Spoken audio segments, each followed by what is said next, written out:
요한복음 7장 1절부터 9절까지 말씀입니다. 신약성경 155페이지에 있습니다. 요한복음 7장 1절부터 9절까지 말씀입니다.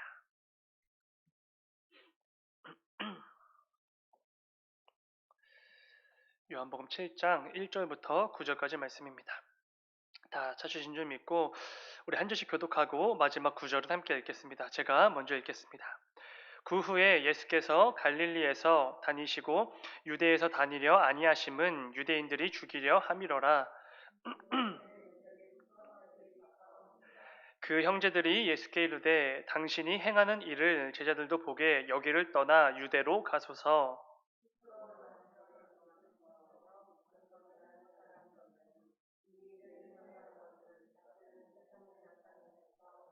이는 그 형제들까지도 예수를 믿지 아니함이로라.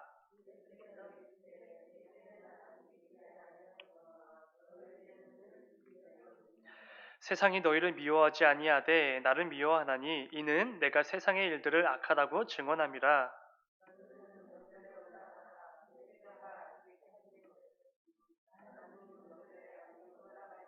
다 함께 이 말씀을 하시고 갈릴리에 머물러 계시니라. 아멘.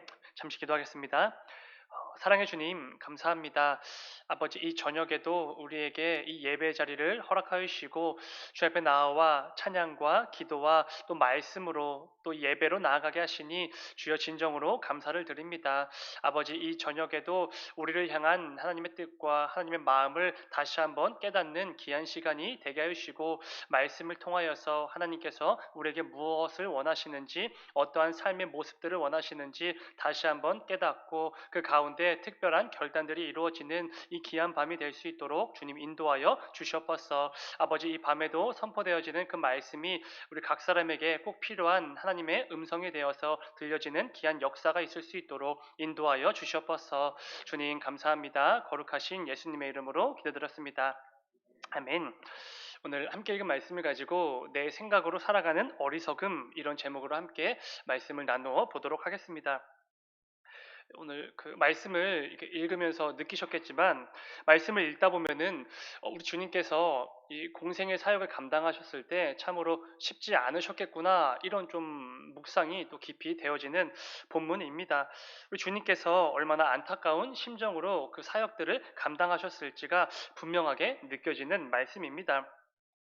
오늘 본문 7장 앞에 6장에서는 예수님을 그저 자신들의 배를 불리는 하나의 수단으로서 여기며 잘못된 목적을 가지고 예수님을 임금으로 삼으려고 했던 수많은 무리들이 등장하는 것을 보게 됩니다. 그런데 바로 이어지는 오늘 본문 7장에서도 또 똑같은 사람들이 등장하게 됩니다. 똑같이 잘못된 목적을 가지고 예수님을 하나의 도구로 여겼던 사람들이 등장하는 것이죠. 그런데 더욱더 안타까운 것은 이번에는 수많은 무리들이 아니라 예수님의 형제들, 예수님의 사랑하는 가족들이었다는 것입니다. 사랑하는 가족들도 예수님이 어떤 분이신지 잘 몰랐고 예수님을 메시아로 믿지 않았고 그저 이 세상에서 자신들을 잘 먹고 잘 살게 해줄 그냥 위인에 불과한 그런 사람으로 여겼던 것입니다. 오늘은 그 형제들이 등장하는 이 본문 7장의 말씀을 가지고 또 함께 말씀을 묵상해 보려고 합니다. 이 밤에도 말씀을 통한 또 귀한 은혜가 우리 각 사람에게 있기를 간절히 소망합니다.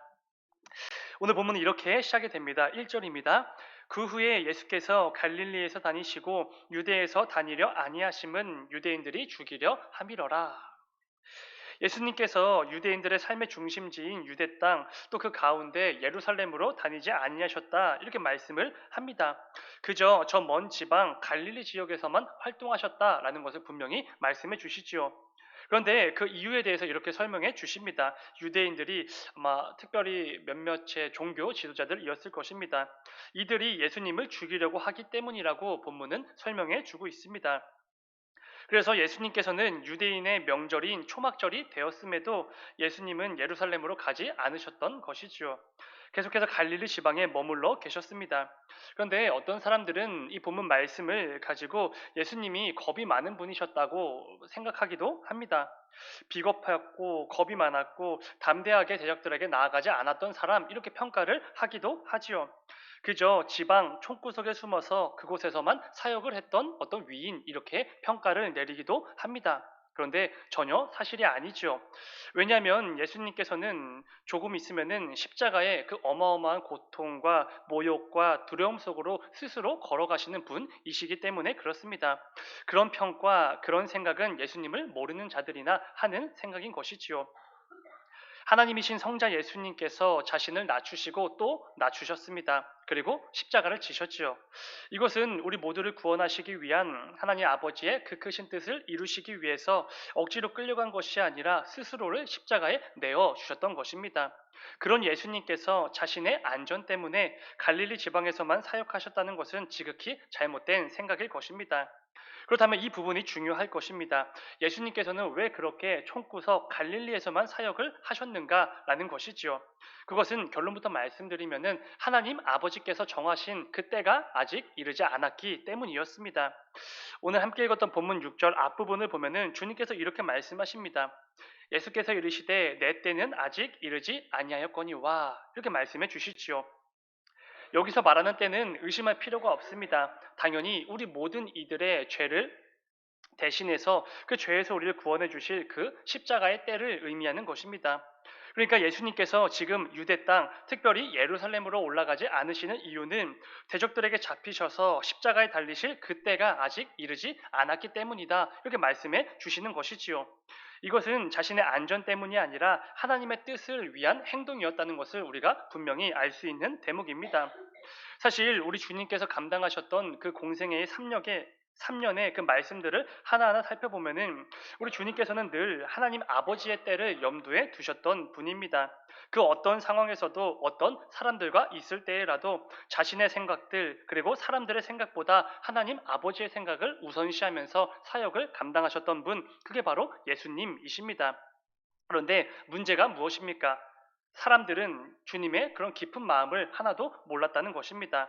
특별히 오늘 본문에 등장하는 예수님의 측근들, 사랑하는 가족들만저도 그 마음을 전혀 몰랐다는 것이지요. 본문 3절과 4절을 보면은 예수님의 가족들이 이렇게 예수님께 말을 합니다. 그 형제들이 예수께 이르되 당신이 행하는 일을 제자들도 보게 여기를 떠나 유대로 가소서 스스로 나타나기를 구하면서 묻혀서 일하는 사람이 없나니 이 일을 행하려 하거든 자신을 세상에 나타내소서 하니 아멘. 이 말씀은 이런 의미입니다. 예루살렘에 있는 사람들도 예수님이 행하시는 그 놀라운 기적들을 경험하고 목격할 수 있도록 유대 땅으로 가라 이런 조언을 하고 있는 것이지요. 이런 지방 총구석에서만 사역하지 말고 사람들이 더 많이 모이는 대도시로 가서 본격적으로 이번에 좀 제대로 사역을 해보라 이런 조언을 말하고 있는 것입니다. 그래야 성공적으로 사역을 감당할 수 있을 것이다 이런 조언을 하는 것이지요. 문자 그대로만 받아들이면 그렇게 나쁜 조언 같지는 않습니다. 이렇게 사랑하는 가족들끼리 충분히 할 수 있는 내용의 조언들이지요. 왜냐하면 여러분 잘 생각해 보시면은 예수님을 믿는 제자들이 더욱더 많아지려면 당연히 사람들이 많은 도시로 가는 게 맞는 말입니다. 그래야 더욱 많은 이들이 예수님을 믿을 것이고 제자가 될 것이고 구원을 받게 될 것이기 때문이지요. 그런데 안타깝지만 오늘 본문에 등장하는 예수님의 형제들은 예수님과 예수님이 행하시는 그 구원 사역에는 별로 관심이 없었던 사람들이라는 것입니다. 그 구원 사역을 위해서 예수님을 위해서 이런 조언을 하고 있는 게 아니라는 것이지요. 오히려 예수님이 지금보다 더 유명해지길 원했던 것입니다. 지금보다 더 정치적으로 힘을 얻게 되기를 원했던 것이지요. 그러면 당연히 자신들에게 떨어질 그 콩고물에 관심이 있었던 것입니다. 이를 위해 지금 조언을 하는 것이지요. 친형제인 예수가 전국적으로 유명해지고 힘이 생기면 당연히 자기들에게도 뭔가 떨어질 것이라고 생각하지 않았겠습니까? 예수님을 위한 조언인 척 했지만 실상은 자신들을 위한 말과 행동이었던 것이지요. 그리고 결정적으로 이들의 말과 행동은 철저하게 자기 중심, 인간 중심의 조언이었다는 것입니다. 예수 그리스도를 통해 온 인류를 구원하시기 위한 하나님 아버지의 뜻과 계획은 전혀 신경 쓰지 않는 굉장히 영적으로 무지한 발언들이라는 것이지요. 그런데 예수님은 그들과 다르셨던 것을 분명히 보게 됩니다. 예수님은 자신이 왜 인간의 몸을 입고 이 땅에 오셨는지를 분명히 알고 계셨습니다. 하나님 아버지의 뜻과 계획이 무엇인지 정확히 알고 계셨던 것이지요. 그리고 하나님의 그 분명한 뜻을 이루시기 위해서 늘 생각하셨고 판단하셨고 행동하셨습니다. 그 결과가 바로 오늘 본문 6절의 말씀인 것입니다. 사랑하는 가족들이 진심 어린 조언을 하지만 그게 하나님의 뜻이 아니라는 것을 알고 이렇게 말씀하시는 것이지요. 6절을 다시 한번 읽어보면 예수께서 이르시되 내 때는 아직 이르지 아니하였거니와 너희 때는 늘 준비되어 있느니라. 이렇게 말씀하실 수밖에 없었던 것입니다. 잘못된 목적을 가지고 더 유명해지기 위해 더욱 많은 제자를 만들어내기 위해 유대 땅으로 가라고 권하는 그 형제들에게 분명히 가르쳐 주시는 것입니다. 내 때, 즉 하나님 아버지의 때가 아직 이르지 않았습니다. 당신들의 생각과 판단으로 내게 조언하지 마십시오. 이런 말씀을 하시는 것이지요.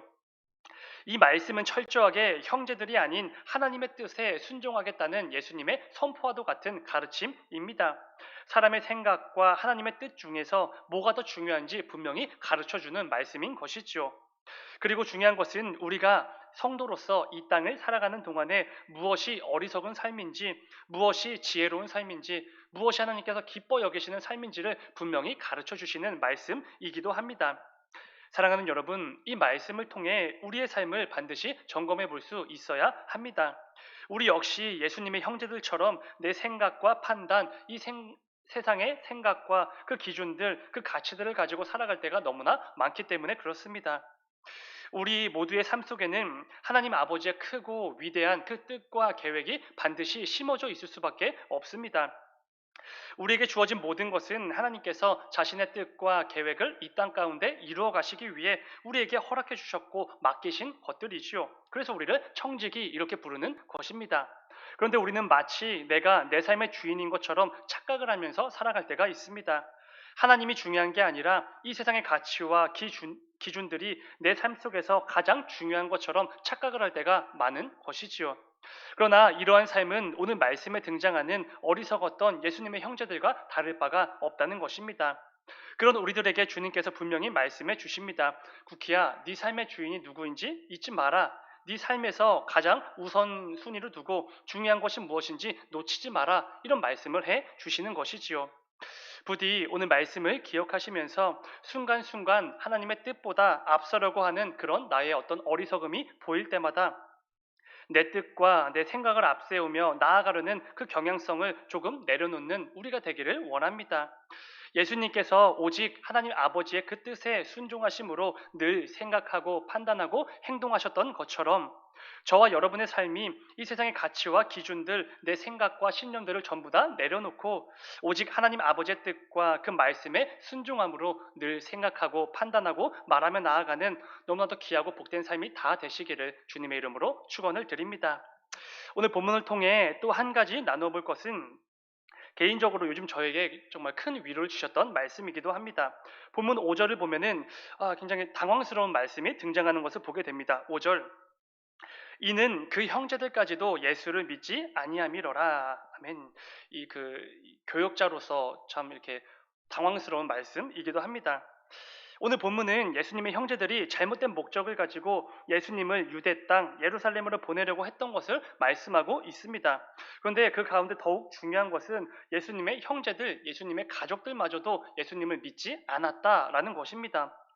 이것은 예수님의 가족들이 예수님의 그 메시아 되심을 믿지 않았고 예수님을 통해 구원받는다는 사실을 믿지 않았다라는 말이 됩니다.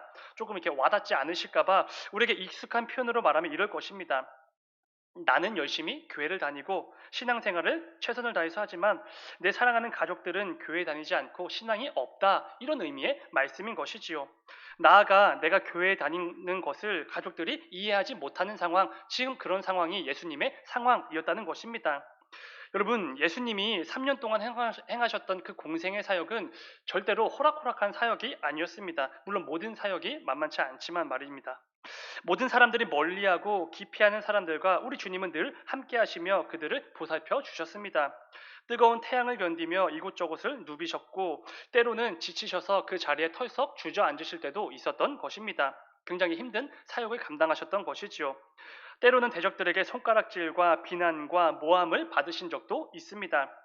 또 때로는 자신을 따르는 제자들과 사랑하는 자들에게 버림도 받으셨지요. 이렇게 힘들고 지치는 사역을 3년 동안이나 우리 주님은 감당하셨던 것입니다. 그런데 그 가운데 예수님은 내 사랑하는 가족들이 그 사역에 동참해주고 도와준 게 아니었다는 것입니다. 오히려 그 사역을 의심했고 때로는 예수님을 미쳤다고 생각하며 집으로 끌고 가려고도 했던 것입니다. 요한복음에는 기록되지 않았지만 다른 복음서에는 소위 바알세불 논쟁이라는 단락이 있습니다. 그 말씀을 보면은 예수님의 형제들이 예수님을 미쳤다 이렇게 생각을 하고 집으로 끌고 가기 위해서 예수님을 찾아왔던 그 내용이 등장합니다. 이것은 아마도 사단이 예수님의 사역을 방해하기 위해 형제들의 마음을 흔들었던 것이겠지요. 이처럼 예수님은 공생의 사역을 감당하시는 동안 가족들의 응원을 받은 적이 없으셨던 것입니다. 격려도 받으신 적이 당연히 없지요. 오히려 이 가족들은 커다란 방해가 되었고 걸림돌이 되어서 주님을 더욱더 힘들게 했던 것입니다. 그리고 오늘 본문처럼 자신들의 이익을 위해 예수님에게 잘못된 조언도 틈틈이 해주었던 것이지요. 살아있는 생명의 말씀 그 자체이신 예수님의 형제임에도 불구하고 참으로 엉터리 같은 모습입니다. 계속해서 하나님 아버지의 그 귀한 사역을 감당하셔야 하는데 사랑하는 가족들이 힘이 되고 도움이 되는 게 아니라 오히려 방해가 되고 걸림돌이 되었던 것입니다. 이런 상황에서 우리 주님의 마음이 얼마나 착잡하고 암담하셨겠습니까? 자신을 이 세상에 구원할 메시아로 가르치시고 그 복음을 선포하셔야 하는데 가족들도 그 복음을 받아들이지 않은 지금 그런 상황인 것입니다. 이런 상황에서 복음을 증거하시는 그 사역 얼마나 힘들게 감당하셨을지 상상도 가지가 않습니다. 그런데 여러분, 오늘날 우리 모든 성도들에게도 이런 경우가 얼마나 많은지 모릅니다. 신앙의 문제로 가족들과 여러 가지 어려움에 직면하는 경우가 정말로 많지요. 교회에 다니는 것 자체를 이해해주지 못하는 가족들도 있을 것이고 신앙생활 때문에 사랑하는 남편이나 아내와 문제가 있는 경우도 있을 것입니다. 또는 사랑하는 자녀들과의 이 신앙 때문에 마찰이 빚어질 때도 분명히 있지요. 부부 가운데 어느 한쪽만 믿음이 있는 경우나 사랑하는 부모님이나 자녀들이 교회에 다니지 않거나 심한 경우 교회에 나가는 것을 서로 반대하고 핍박하는 경우도 많이 있을 것입니다. 그럴 때 겨우겨우 신앙생활을 이어가는 분들은 그 마음이 정말로 어렵고 착잡할 수밖에 없는 것이지요. 가족이라는 것이 어떤 일이 있어도 서로를 이해해주고 안아주고 격려해 주어야만 하는데 이 신앙생활이라는 이 부분에 있어서는 서로 어려움이 되고 걸림돌이 된다면 그 마음의 고통이 얼마나 심하겠습니까? 그런데 여러분 중요한 것이 무엇입니까? 우리 예수님께서도 그런 똑같은 상황에 직면하셨다는 것입니다. 똑같이 어렵고 그 힘든 상황을 경험하셨다는 것이지요. 오늘날 우리 성도들이 경험하는 그 어려움들 이미 우리 주님께서도 먼저 겪으셨던 상황이라는 것입니다. 그런데 여러분 이제 그 결과가 중요하지요. 더욱더 중요한 결과가 남아 있습니다. 그렇게 예수님을 배척하고 힘들게 했고 그 사역에 있어서 걸림돌만 되었던 그 가족들이 후에 어떻게 됩니까? 끝까지 그 사역을 방해하고 걸림돌이 되었습니까? 그렇지 않습니다. 예수님의 형제 중에 야고보는 초대교회의 기둥과도 같은 사람으로 세워지게 되는 것을 보게 됩니다. 그 가운데 야고보서라는 이 위대한 신약 성경까지 기록한 사람이 되는 것이지요. 예수님의 십자가 사건 이후 야고보뿐만 아니라 다른 가족들도 예수님을 믿는 역사가 일어나게 되는 것입니다. 예수님의 사역을 그렇게 방해했던 가족들이 하나님이 정하신 때가 되자마자 예수님을 믿고 복음 증거하는 일에 쓰임받는 자들로 세워졌다라는 것이지요. 이러한 사실은 오늘날을 살아가는 우리 성도들에게 얼마나 큰 힘과 위로가 되는지 모릅니다. 왜냐하면 내 사랑하는 가족들을 위해서도 하나님께서 정하신 때가 분명히 있기 때문에 그렇습니다. 지금은 교회 나오지 않고 신앙도 없고 내 신앙생활에 오히려 걸림돌만 되는 것처럼 여겨지는 가족이지만 그들도 하나님을 믿고 예수 그리스도를 영접하게 될 때 그때가 분명히 온다는 것입니다. 그렇기에 우리는 어떤 염려나 두려움이 아니라 기도와 간구로 하나님의 때를 인내하며 기다릴 수 있는 것이지요. 여러분 아시는 분들은 아시겠지만 그 제 첫째 조카가 저희 교회에 얼마 전부터 나오기 시작했습니다. 그래서 처음보다 표정도 좋아지고 이렇게 마음도 많이 열린 것을 보게 됩니다. 또 하나님께서 굉장히 알맞고 좋은 분들을 많이 이렇게 만나게 해주셔서 얼마나 다행인지 모르겠습니다. 저는 이 갑자기 느닷없이 저희 교회에 나오게 된 이 조카를 보면서 하나님이 정말로 살아계시고 여전히 역사하시는구나 이 사실을 분명히 또 한번 깨닫게 됩니다. 여러분 저희 집안에 그 목사님이 3명입니다. 저 포함 셋이고 전도사도 1명 있어서 교역자만 4명입니다. 근데 조카들이 교회 다니지 않습니다. 놀랍지 않습니까? 그리고 예수님을 영접하지 않는 가족들도 많습니다. 교역자가 4명임에도 불구하고요. 저희 가족들이 이런 상황을 두고 특히 저희 어머니가 얼마나 많이 기도를 하셨겠습니까? 그런데 그 오랜 시간이 지나서 하나님이 정하신 때가 되자마자 교회에 나오기 시작하는 것을 보게 되면 정말로 감격스럽고 흥분이 되기도 합니다. 하나님이 정말로 살아계시다는 것을 이렇게 뼈저리게 깨닫기 때문이지요. 사랑하는 여러분, 혹시 내 사랑하는 가족들 중에 아직 예수님을 영접하지 않았거나 하나님께 돌아오지 않은, 아니면 교회에 도통 나올 생각이 그 기미가 없어 보이는 가족들이 있으십니까? 너무 다행히도 염려할 필요가 없는 것 같습니다. 그들 때문에 마음이 어렵고 또 때로는 낙심이 되기도 하지만 너무 걱정할 필요가 없다는 것이지요. 왜냐하면 여전히 살아계시고 역사하시는 하나님께서 내 사랑하는 가족들을 위해 정해두신 그 때가 분명히 있기 때문에 그렇습니다. 그때까지 우리가 좌절하고 낙심하여 넘어지고 그런 게 아니라 끝까지 인내하며 기도와 간구로 하나님의 때를 우리는 기다릴 수 있어야 하는 것입니다. 그럴 때 모든 것에 대하여 신실하신 하나님께서 반드시 내 사랑하는 가족들을 주님 품으로 인도해 주실 때가 분명히 올 것입니다. 그들도 구원받은 성도가 되어 다 함께 즐겁게 신앙생활을 하는 그때가 분명히 온다는 것이지요. 오늘 말씀을 기억하시면서 생각나는 가족들이 있으시다면, 또 주변에 예수 믿기를 기다리는 지인들이 있다면 그들을 위해 기도로 간구하는 이 귀한 저녁이 되기를 간절히 소망합니다. 이를 통해 여전히 살아계시고 역사하시는 그 하나님을 더욱더 신뢰함으로 하나님의 때에 하나님께서 이루실 그 놀라운 일들을 목격하고 체험하는 저와 여러분이 되시기를 주님의 이름으로 축원을 드립니다. 잠시 기도하겠습니다. 사랑의 주님, 아버지, 오늘도 우리에게 말씀을 허락하여 주시고 이 말씀을 통해 하나님께서 우리에게 원하시는 삶의 모습이 무엇인지 다시 한번 깨닫게 하시니 주여 진정으로 감사를 드립니다. 아버지, 우리가 이 땅을 살아가는 동안 하나님 중심이 아니라 내 중심, 이 세상을 중심으로 생각하고 말하고 판단할 때가 얼마나 많은지 모릅니다. 그러나 아버지, 우리의 연약함을 공연을 읽으시고 우리가 늘 하나님 중심으로 생각하고 예수님께서 하나님 아버지의 뜻에 순종하심으로 생각하고 말하고 판단하심으로 그 사역을 감당하셨던 것처럼 우리의 그 신앙의 여정 가운데 늘 하나님을 중심에 두고 하나님의 뜻과 그 말씀에 순종함으로 우리 역시 말하고 행동하고 판단하는 이 귀하고 복된 삶을 살아낼 수 있도록 주님 인도하여 주시옵소서. 또한 아버지, 내 사랑하는 가족들과 또 주변의 지인들 가운데 아직 예수님을 영접하지 못해서 이 구원받은 성도로서의 그 확신을 못 가진 자들이 많이 있습니다. 그러나 하나님께서 그들을 위해서도 정하신 때가 분명히 있는 줄 압니다. 신실하신 하나님께서 때가 되면 그들도 주님 품으로 돌아오게 하시는 그 역사하심이 일어날 줄 압니다. 다만 아버지, 주님께 구하옵는 것은 우리의 그 연약함 때문에 때로는 좌절하고 낙심하고 절망할 때가 있습니다.